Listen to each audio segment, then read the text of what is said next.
অন্তর্বর্তী সরকার প্রধান হিসেবে শপথের পর বিশ্ব নেতাদের কাছ থেকে শুভেচ্ছা বার্তা পাচ্ছেন ডক্টর মোহাম্মদ ইউনূস, পাচ্ছেন পাশে থাকার আশ্বাসও।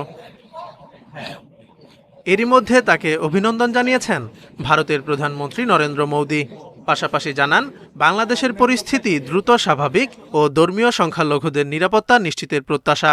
বলেন, দুই দেশের উন্নয়নে ঢাকার সঙ্গে কাজ করতে প্রতিশ্রুতিবদ্ধ দিল্লি। অন্তর্বর্তী সরকারকে স্বাগত জানিয়েছে যুক্তরাষ্ট্র।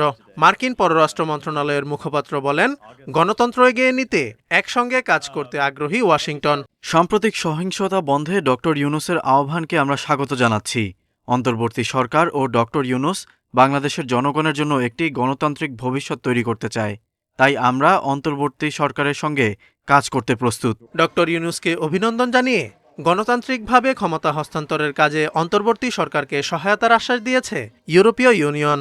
ইইউর পররাষ্ট্র নীতি বিষয়ক প্রধান জোসেফ বোরেল বলেন, ক্ষমতা হস্তান্তরের এই প্রক্রিয়া হতে হবে শান্তিপূর্ণ ও অংশগ্রহণমূলক। ডক্টর ইউনূসের নেতৃত্বে গঠিত অন্তর্বর্তী সরকারকে অভিনন্দন জানিয়েছে চীন। চীনা পররাষ্ট্র মন্ত্রণালয় জানায়, ঢাকার সঙ্গে কাজ করতে প্রস্তুত বেইজিং। এদিকে বাংলাদেশ সরকারের সঙ্গে কাজ করতে আগ্রহী রাশিয়া। এক সাক্ষাৎকারে বিষয়টি নিশ্চিত করেছেন ঢাকায় রুশ রাষ্ট্রদূত আলেকজান্ডার মান্টিতস্কি। ডক্টর ইউনূসকে অভিনন্দন জানিয়ে নতুন দায়িত্বে তার সাফল্য কামনা করেছেন তুরস্কের ফার্স্ট লেডি এমিনি এরদোয়ান।